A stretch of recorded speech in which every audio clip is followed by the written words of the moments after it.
I was stuck. Unresolved depression symptoms were in my way. I needed more from my antidepressant. Vraylar helped give it a lift.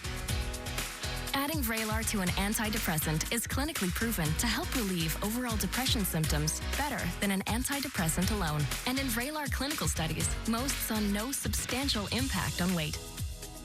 Elderly dementia patients have increased risk of death or stroke, report unusual changes in behavior or suicidal thoughts. Antidepressants can increase these in children and young adults, report fever, stiff muscles, or confusion, as these may be life-threatening, or uncontrolled muscle movements, which may be permanent. High blood sugar, which can lead to coma or death, weight gain, and high cholesterol may occur. Movement dysfunction and restlessness are common side effects. Stomach and sleep issues, dizziness, increased appetite, and fatigue are also common. Side effects may not appear for several weeks. I didn't have to change my treatment.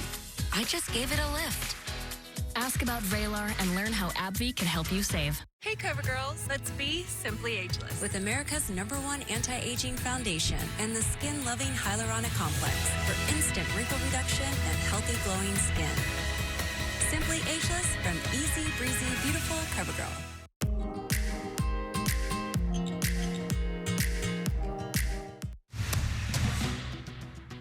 Good morning, I'm Frank Buckley. FBI Director Christopher Wray warning Congress about the safety of Americans here on U.S. soil amid the conflict in the Mideast. We'll explain just ahead. And I'm Annie Rose Ramos. Day 111 on the actors' strike, and all of those actors on the picket lines are coming right here to Disney Studios today for their Day of Unity. This as negotiators go back to the negotiating table today. Coming up, you're going to hear from the mayor of Burbank. You're going to hear from the actors. We're going to give you all the details. That's next. Good morning, I'm Jessica Holmes. A jury awards more than $1 billion in damages to home sellers who say they were forced to pay illegal commission fees. Details on this case just ahead. Good morning, I'm Sam Rubin. The legendary Doors, the band that is...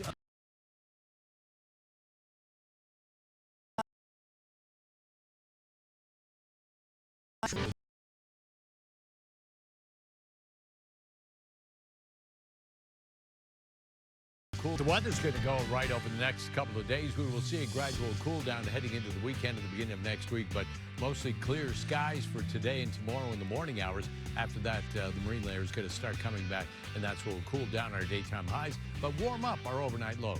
A couple of 78 coastal, downtown Los Angeles up to 86, 89 in the San Fernando Valley. High desert 77. Inland Empire, we start out at 72 right now with a daytime high of about 84 degrees. Orange County inland 72 with a high this afternoon under mostly sunny skies at 87 degrees. Jessica, back to you.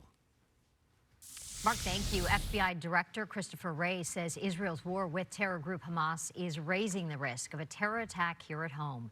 Wray told the Senate Homeland Security Committee yesterday that domestic threats against the U.S. have been elevated all year, but he says Israel's war with Hamas has pushed them to a whole new level. He says terrorists are using the war between Israel and Hamas as an excuse to conduct attacks against Jewish Americans, Muslim Americans, and Arab Americans.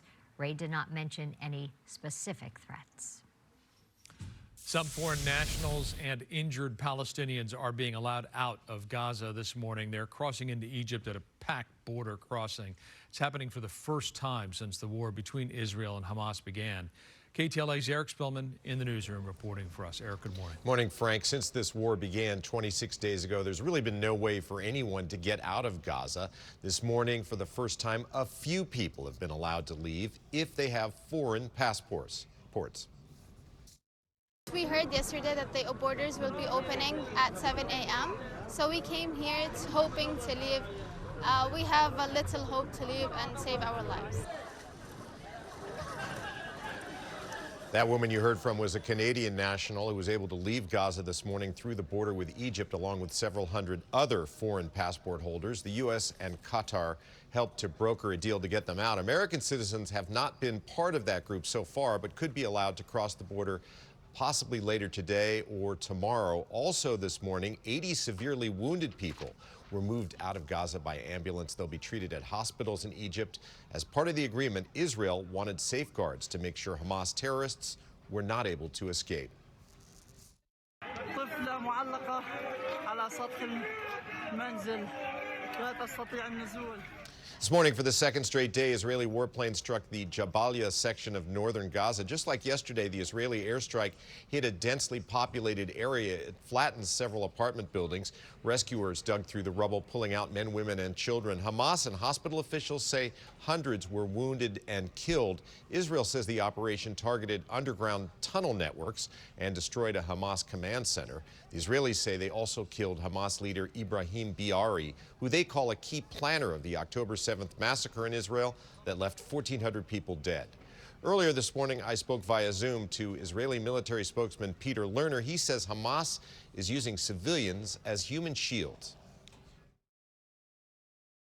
It is a devastating situation in Gaza. I don't envy